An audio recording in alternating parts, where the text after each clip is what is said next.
Hello, I'm Kathleen, and I'm here today with Larry Evans and Allison Lawrence. Hi, guys. Hi, Hey. Alison. Hi, Kathleen.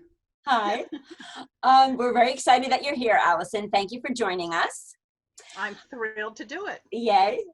So tell us, when did you first get the acting or singing bug?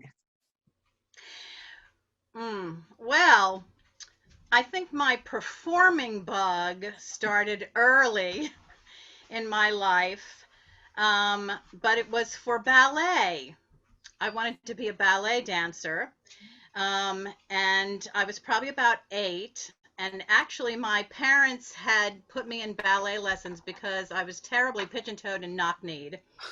And rather than put me in braces, back in the days of the dinosaur when that's how they solved it, my mother suggested that they put me in ballet lessons so that I could work on my turnout. And that's what happened. And I progressed quickly. I was very chubby at that age, but I progressed quickly, except I couldn't keep my butt tucked underneath, and my turnout was not good. But I got the steps, and I was graceful, and I kept the time, and so on and so forth. And I eventually ended up in the class with my third oldest sister, who was beautiful and slender and a fabulous dancer, but she had an inner ear issue and she couldn't do turns very well. But I could. And so, in one of her jealous fits, she told me that I looked like the hippopotami in the tutus in the movie Fantasia. Well, whoever heard of bullying within the family? But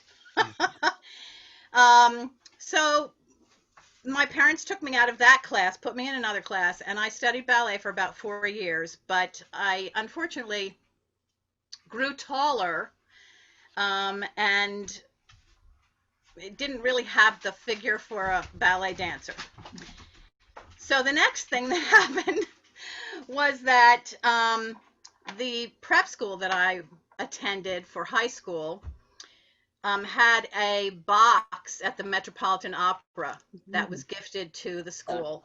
And it was required that every student had to attend one of the Metropolitan Opera performances a year. And if you really, really didn't want to go, you could ask one of the other students to take your place, but you had to find your own substitute. Well, I got to see Bellini's Norma with Joan Sutherland and Marilyn Horne. Yeah. Wow. So the ballet thing was fine. It was done. It was over. But now I wanted to be the next Joan Sutherland. Wow. And I was like 14 or something like that, and there were no private voice teachers, and you certainly didn't think about finding one for somebody at that age. Voice teachers were all classical teachers, and they wouldn't take any women until you were between 16 and 18 years old, and of course it was extremely expensive, so that wasn't in the cards. But I did grow up with a father who loved Gilbert and Sullivan and the big band music. My mother loved musical theater and opera, and all 4 of my older sisters were way into the pop music of the 50s and 60s, and so that's what I grew up with. And we traveled all across New York and New Jersey and Connecticut and all of New England to see relatives and so on and so forth. And we would sing in the car. So a cappella, every Peter, Paul, and Mary song in the world. I knew them all. And we had a guitar and a clarinet. In 4th grade, I had to take clarinet. And we had a guitar that was passed down through the family. And so my freshman year in high school, I taught myself how to play guitar. And I had a friend whose father was a record producer in New York, and she was one of the Hillside Singers. Their big hit was "I like to teach the world to sing in Oh, perfect harmony." So she and I were a singing duo my freshman year in high school, and I figured I was just going to work my way into the opera world. I saw Madame Butterfly at New York City Opera, um, Wagner's Salome at the Met. That was an experience. Um, we saw Don Giovanni. We saw Cosi fan tutte. I don't know. I mean, just and anytime anybody needed a substitute, they'd go, "Oh, go ask Alison. She'll go." Wow. So I was very, very fortunate. Um, so that's where it started off, and then, over the years, it's hard for you not to get the bug when you live so close to Manhattan and you can Right. get in there and see it right, all. I mean, that's how I was too. yeah, I started seeing Broadway shows at age 5 because of an aunt who wanted to go, and she was not married and took me. And the playbills I have up in my attic from way back in that day, and it just was my love. yeah, So yeah, yeah. yeah. I wanted to see And so Broadway shows when I was a kid, but I wanted everything to be black and white. It's like, well, it's not black and white. This is the 60s, isn't it? right, right. Well, and yeah, we also went to see a bunch of Broadway shows. My first one was Fiddler on the Roof with Topo Mhm, playing Tevye. mhm. And Wow. oh, we saw Promises, Promises, and I don't know how many. Yeah. Right. Because we'd take the train, it was Greenwich, Connecticut. It's an hour's train ride into Yeah. New York City. Mhm. By the time I was, a teenager, it was commonplace for me to hop the train in Greenwich, go into New York, meet my friend who lived there, and we would do, tour the city. We'd do Absolutely. everything. Saks Absolutely. Fifth Avenue, Bloomingdale's, Wow. and a Broadway show. Yeah. That's What was great. the first show you were actually in, not counting like high school or Not counting high school. right?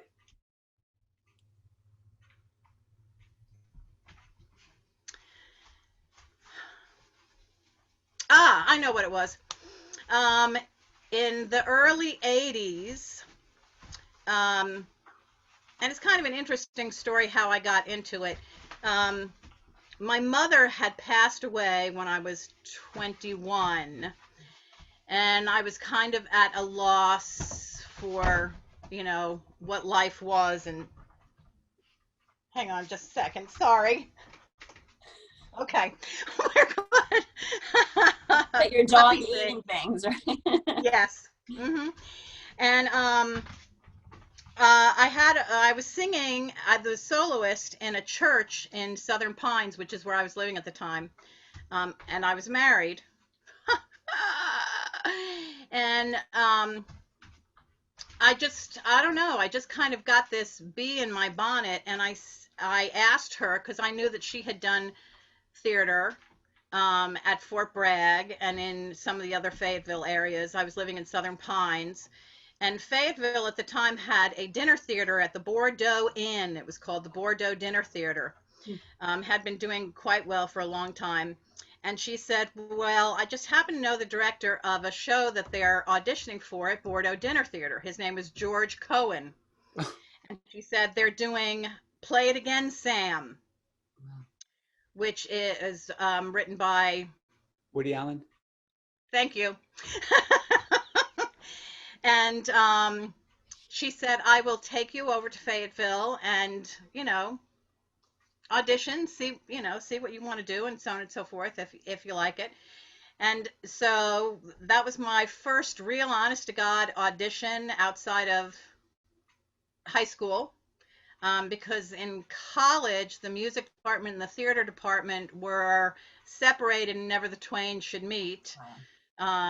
It was all classical music during college. Mhm. Um, and George cast me in 2 roles. Wow. That is so So, cool. I yeah, and it was great. I had a fabulous time. And then while that was running, I auditioned for their production of West Side Story and played one of the Puerto Rican girls, Consuelo. yeah. And, the rest is And history. so it began. Yeah, That's yeah. so And funny. I yeah, grew up in Southern Pines, and there was no theater, but I came back and did. Uh, Pinehurst Dinner Theater was doing Guys and Dolls, and they asked me to come in the last 4 performances and sing Rusty Charles, and I can't sing. So I'm at the edge of the stage, and I have this line where, "and an awful lot of letters for the fellow who can get us there." And this guy in that front row goes, "Ugh." Next musical was West Side Story, and that proved to everybody and the director when he threw the script saying I can't sing. So. Oh. Now, was that Ed Lillard that directed that? Well, I knew Ed Lillard and who's the other guy? Bill Watson was my theater mentor. My God! Are you kidding me? Bill Watson and I were like best friends for like 5 years. Yeah, he directed Guys and Dolls and stuff like that. I did Last of the Red Hot Lovers with him. I saw the show. At Manny's Dinner Theater? Oh, not Manny. This was at Pinehurst Country Club. Oh, okay. I wasn't in that one then. So maybe Ed Lillard. Yeah, this is probably before you got there, late, like 78. So that's before your time. Yeah, just a little bit. A little bit, because it was early to mid 80s that I started doing theater. Yeah. Ed Lillard directed us at Manny's Dinner Theater in Southern Pines, and Bill played the main character, and I played the oldest of the 3 women. Wow. The one at the end, Jeanette, with the purse. Yeah. Oh, yeah. Yeah, I can't imagine Bill playing that part, but yeah. That's yeah. funny. Yeah, I think Pinehurst Dinner Theater closed, and maybe they did Manny after that. So. Yeah. Yes. Yeah. So, Allison, did you have a mentor? No. Not an acting mentor per se. Okay. I took voice lessons at Sand Hills Community College with a voice teacher there named Bunny Wilson. Mm-hmm. She taught the chorus, and she had the music classes and so on and so forth. Her husband was also a teacher there, and I can't remember what he taught. So I signed up for continuing ed, and I took voice lessons for like $10. Nice. And I also sang in the chorus because I had to take 2 classes in order for it to be considered, a continuing ed. And Bunny Wilson was actually the first voice teacher that I had that I really learned anything from, and conquered this huge register break that I had, and it was fabulous. I left Southern Pines in late 80s, early 90s, I guess, 92, I think, 92 or 93, and moved to Cary. And so I quit taking voice lessons from her. And lo and behold, a couple of years ago when I did Florence Foster Jenkins' Glorious over at Theater in the Park a couple of years ago. That was great. She showed up for the show. Wow. And I met her afterwards in the lot. I had no idea she was there or that she was coming. I hadn't seen her in 20 years or more, 30 years. And I was so thrilled to see her, but at the same time, it was like, oh my God, this is the voice teacher that I love and who taught me everything I know today, and I am what I am today because of her. And she heard me singing so badly. Right. Oh, that's right. That was a great show. That was so funny. That was yeah. So that was really exciting. Yeah. So I was glad to reconnect with her, but she would be my vocal mentor, but I didn't really have an acting mentor. Well, has anyone given you though any great acting advice? I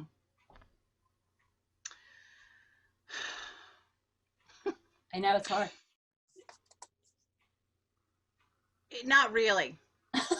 Because and this is one thing that kind of drives me crazy, is that every show that I do, I never get many notes from the director. And on the one hand, I go, okay, they like what I'm doing, so that's good. Right. But on the other hand, it's like, well, just say something, for God's sake. They just gave up. They just gave up on me. And they know I Right. can't do any good, and they just say, whatever, whatever. It's either you really suck and there's nothing I can do to fix it, or just say you're doing a good job. Keep going, That's which great. is what Haskell would say on occasion. But for the most part, nobody's really. Okay. Actually, Bill Watson told me a joke one time. He said years ago before I met him that some student had the smallest role ever, and the kid complained he didn't get enough notes from Bill. So Bill came back in the next night with like 2 pages of notes. He said it was actually a pretty mean thing to do, but he said, don't ever say I don't give you enough notes. There you go. Right. Don't ask for them. If you're not getting them, it's okay. Okay. Do you have a favorite? Although I do have to say, one of the best notes that I ever got, and Dennis Poole will tell you this story. We were doing Carousel, and we were singing June is busting out all over, which has about 25 verses to it, right? And one of them I was not really familiar with, and I had it memorized, but on this particular day in rehearsal, I couldn't remember exactly what it was supposed to be, and so I came up with this rhyme of something in Penobscot, then they're playing hopscotch. That was quick. Haskell writes this note and gives it to Dennis to give to me, and he goes, Penobscot, hopscotch, marginal rhyme at best. But that you could rhyme so quickly is pretty good. Yeah. And I must say I have become kind of an expert at faking it. There you go. Do you have a Yeah. favorite theater or film actor?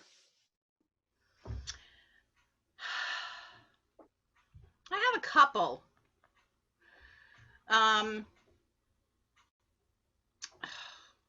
Jessica Chastain. Yeah. She's the redhead that she did the Everything. Yeah. Osama bin Laden thing and did Molly's Game. Just did Molly's Game and. Yep, and the one about the maids in the South. Right. Yeah. Based on the book. And she's done a number of other things, but to me, she's kind of like Meryl Streep in that every character is so different that you don't go, oh, that's Meryl Streep playing such and such and so on and so forth.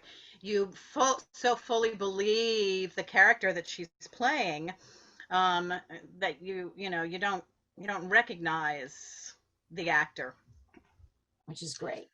Yeah, so I really, really like her. And, of course, you can't beat Meryl Streep, but. True. Well, she's never done an RLT show, though. No, she has not. Her loss. That's all I'm saying. That's funny. Yeah. A favorite actor locally, I love me some Brian Westbrook. Oh, he's fantastic. Yep. I want to be one of the cool kids with him. Right. For sure. For sure. Hey, Allison, do you remember having like the worst audition ever? Like we've all had those. So can you tell us something that happened at a bad audition? I have 2. Okay. The first one was for Into the Woods that Haskell directed. And I was not aware of it, but I had bronchitis. Oh. I could sing, pretty much still sing. It was hard. Mm-hmm. And I sang Not a Day Goes By, which is in the upper range, but it's, it's a hard, it's Sondheim. It's just I was going to say, right? There's not, that's, and I got up there and, my head was kind of in the clouds and I was not really there mentally, emotionally. I was standing there physically, but, and I knew that vocally it just really kind of sucked. Other people would have said, are you crazy? but my standard is my standard, and it was not up to snuff. And there was a lot of cracking going on, and I don't know that I was flat on anything, but I don't think I was telling the story, and I can't really remember anything other than vocally I knew it sucked, and I didn't feel good. And so I was considerably upset about the fact that I was pretty sure I wasn't going to get cast, but I did. Oh, good. And the other one happened more recently when I auditioned for Sweeney Todd with Patrick.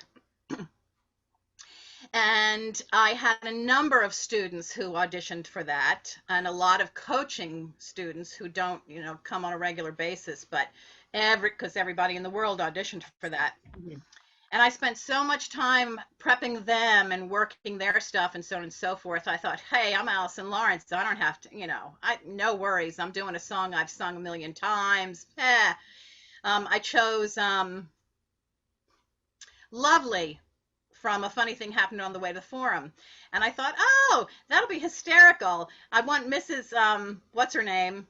Love it.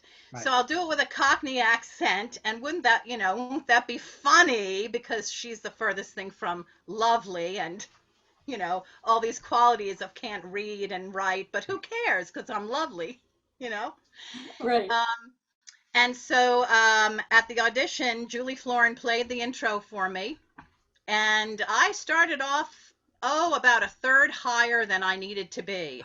And I got about a third of the way through the audition cut. And I was climbing higher and higher and higher. And at the middle of it, I got up to this note and I went, oh my God, what is that? What am I am so sorry. And I looked at Julie Florin, who was playing the audition, and I said, are we in the same key? And she goes, well, not really. I would have been sitting in the audience going like, sounded good to me. Yeah, right. Exactly. So I started 3 times. I started over 3 times, and every single one was just as bad as the other. And by the third time, I was a mess. I just should have shut up and gotten off the stage. I did not get cast. I didn't even get called back. But the big takeaway from that for me was, you may be a teacher, but you need to follow your own advice, sweetie. Right. Don't start over more than once. And make sure you practice your own crap before you get up on stage, because you love your students and it's important that you help them. But if you're going to audition, you also need to, and like 6 of my students were sitting in that front row seeing this. I just kind of went, oh my God. And I think as I walked off the stage, I pointed at them and I said, do as I say, not as I do. Right. It was awful. Awful. Well, what is one of your favorite shows you've been in and why?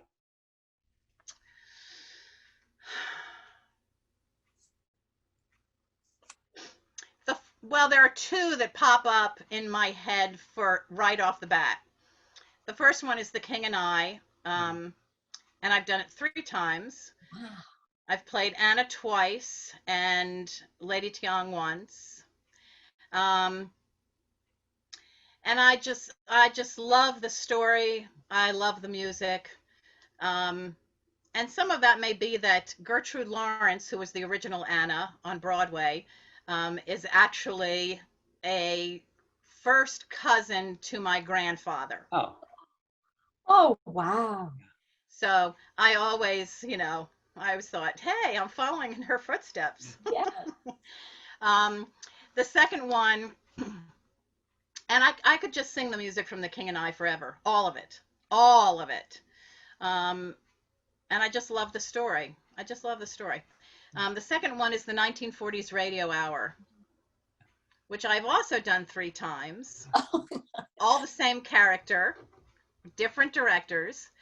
And it's because I am convinced that I should have been born in the 20s so that I could be in the prime of my life in the 40s and be one of the big band girl singers. Right.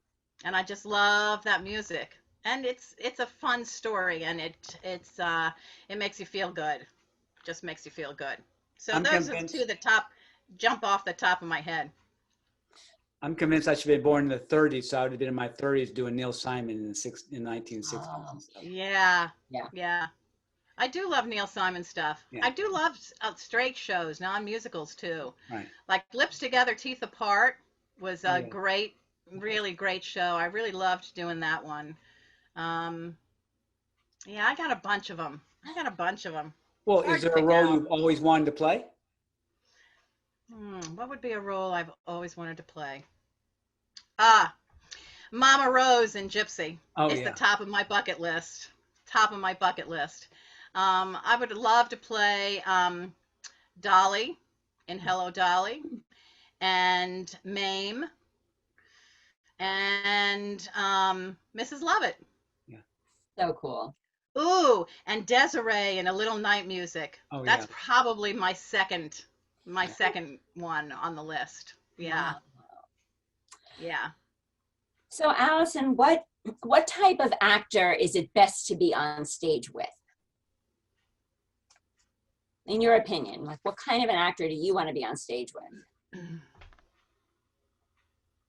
Somebody I like. I don't have to have known them for very long, but you can tell if you like somebody at auditions or when you have your first rehearsals, if there's any chemistry there at all. Um, you kind of somebody that like you feel like you've known them forever, Right. even though all you really know is their name. And that they're willing to be your friend so that you really are having conversations on stage when you're doing lines, and you are willing to, open your heart to them. Yeah. Well, and I think, we all know, but I don't know if audiences realize, how intense and long the process is of rehearsals. And so you better like who you're with Right. because you're spending an awful lot of time together. Yeah. Yeah. Um, I've had a couple of instances where I have played across from people who did not like me Oh, how can and that made be? it and made I don't know. And made it very evident that they did not like me. Wow. And it just makes it hard to come to the theater and think, I gotta drag my ass through this process, and Right. Yeah. I'm giving it everything I've got, and I'm trying to be, this character and have this relationship, but you're not giving me anything, and you suck. It wasn't one of us, was it? No, Yeah. okay. No, Well, no. what are some best moments you've had on stage? Is there a best moment you can just talk about? I was doing the show Baby at Manny's Dinner Theater in Southern Pines. I was playing Arlene, who's, again, the oldest of the three couples. She's in her 40s. I was my early 30s, I think, at the time. And I was singing the song Patterns. And it's basically, she's pregnant at 40 after having three daughters who are all grown and out of the house now, and they go away on their anniversary, and she ends up pregnant, and she has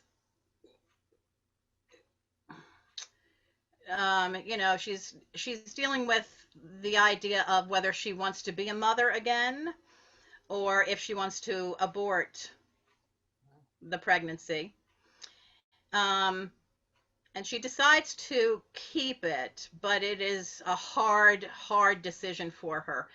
And some of what plays into that is that, they went on this romantic getaway because they were finally going to be able to be a couple again without being parents. Right. And so she really wants that because she's tired of the patterns in her life. doing the routine things all the time, and not being able to be herself and enjoy her life, but constantly having to be a parent and so on and so forth. And the song Patterns is just, it's heartbreaking, heartbreaking. And there was one of the performances, I was singing it, and I was so fully that character in that moment, feeling those things. I was completely taken out of Alison. Mm. And I felt that all the way through the song and all the way, walking off the stage. And there's this euphoric feeling you have when you have that moment. You can't explain it. I mean, it's not even orgasmic. It's so much better. Oh yeah. Unfortunately, it doesn't last a huge long time. But when you have that feeling and you were exactly where you needed to be, what you needed to be, who you needed to be, and I hit the song. I just nailed it. And it was great. That's amazing. It makes Yeah. a nice drive home, doesn't it? Oh, Yes, it does. Yes, it does. And it's not even you continue through the rest of the show and leave the theater going, yeah, I don't even care if an audience was there. I don't even care how much applause there was. Who cares? It was mind blowing, Right. And I've had a few other ones, but that is the one that really probably was my first one. nice. Like losing your virginity. Yeah. That's good. Well, to change gears, what is the funniest thing that ever went wrong on stage? Two stories. The first one was in late 80s. I was doing 1940s Radio Hour at Fayetteville Little Theater, which is now Cape Fear Regional Theater. Oh. And I was playing Ginger Brooks, and I have this big number, Blues in the Night, where she does this really sexy dance and sings this, torch song and so on and so forth. And I had this really great black dress that they had made for me. It wasn't a long dress, but it fit. And halfway through the dance section of this song, the entire zipper in the back of this dress broke open. Two things about 1940s Radio Hour. You never leave the stage for the whole show. And I had to finish the number. So fortunately, they had given me this big red scarf that I had been using in the dance number. So it's at one point, I swung it over my shoulders, tucked it into my bra straps, and finished the rest of the show looking like Superman with the red cape tucked in the back. So it was just kind of like, hey, what do you do? Right. What do you do? Oh, So, and I mean, I was laughing. Everybody in the audience was, because everybody saw what happened. Everybody knew. And it was just like, kind of like, right, okay. right. Oh, But I felt like Superman and looked like Superman. Wow. And the other one is, we were doing Music Man at RLT with Haskell.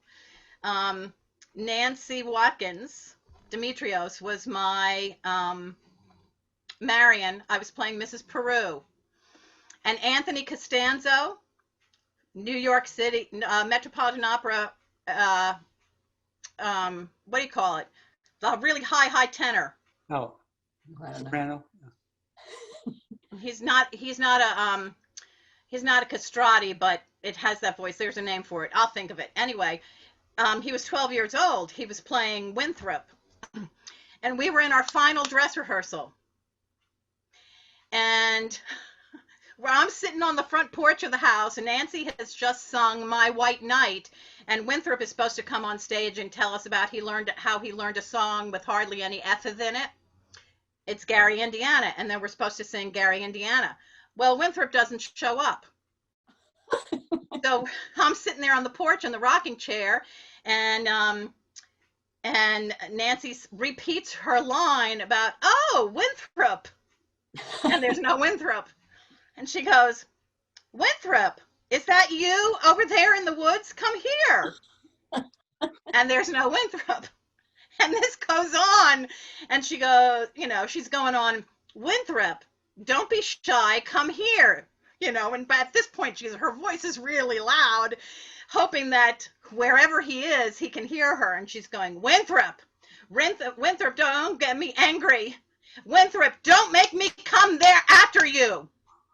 And she walks off stage.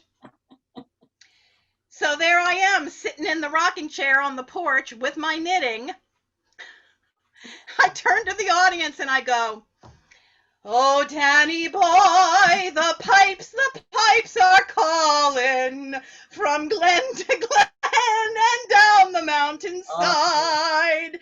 And at that moment, I ran out of words. I didn't know what the rest of the words were, but right. Thank God Nancy comes on dragging Anthony with her. Oh my. And so we finish the scene and sing Gary, Indiana, and so on and so forth. But I'm here to tell you, that moment when you're left on stage and you don't know what to do and you feel like you're going to pee yourself. Yeah. Wow. That's a moment. That's a moment. Well, Haskell nearly fell out of his chair laughing. I bet. All I can say is thank God they came in, because I did not know the rest of the words and I wasn't going to go la, la, la, la, la. So that was, yep. And Dennis Poole, he'll tell you that story all the time, because they were all down in the dressing room and all of a sudden they hear over the loudspeaker me going, oh, Danny boy, the pipes. What? Right. Yeah. If you could go back in time and talk to your younger self when you first started performing, what advice would you tell yourself?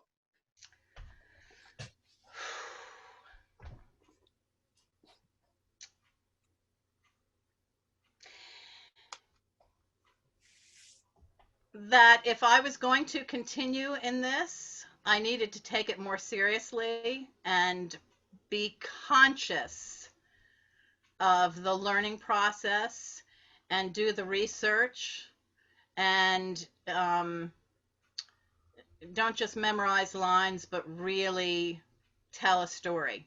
Make sure that you are listening to yourself, and just to be really conscious of it. Because I think my early shows, I just I memorized easily, and, I sang easily, and it just all came kind of naturally. And I didn't really sink your teeth into it. Yeah. So good. Yeah.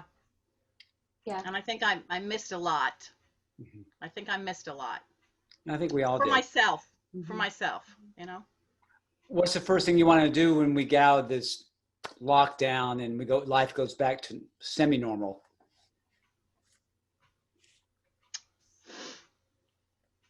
Well, I'd like to say be able to do divas.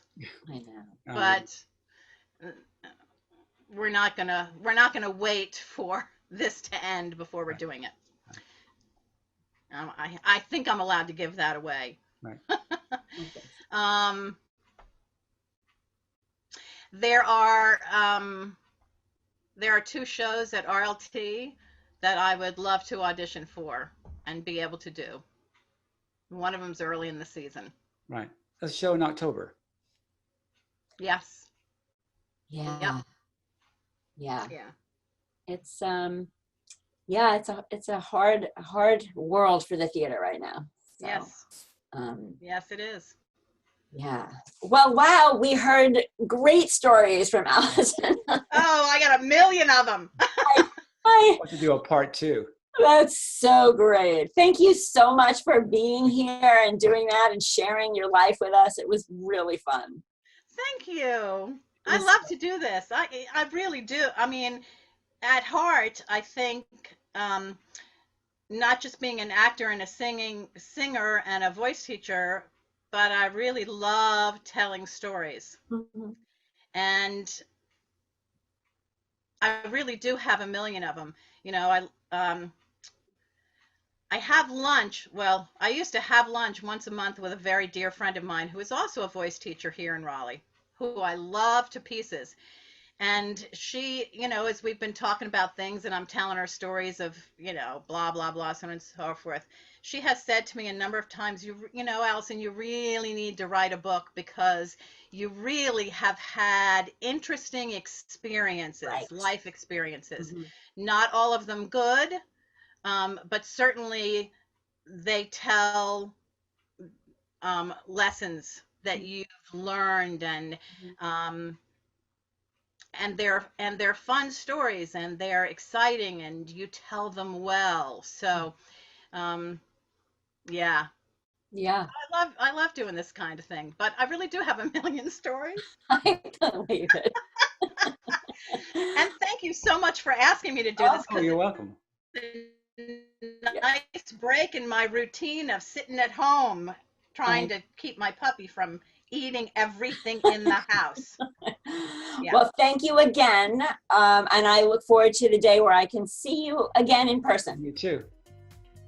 Thank you, Alison. Yes, me too. Thank you. Larry, thank you so much. Oh, you're welcome. Hmm. Bye-bye. Bye.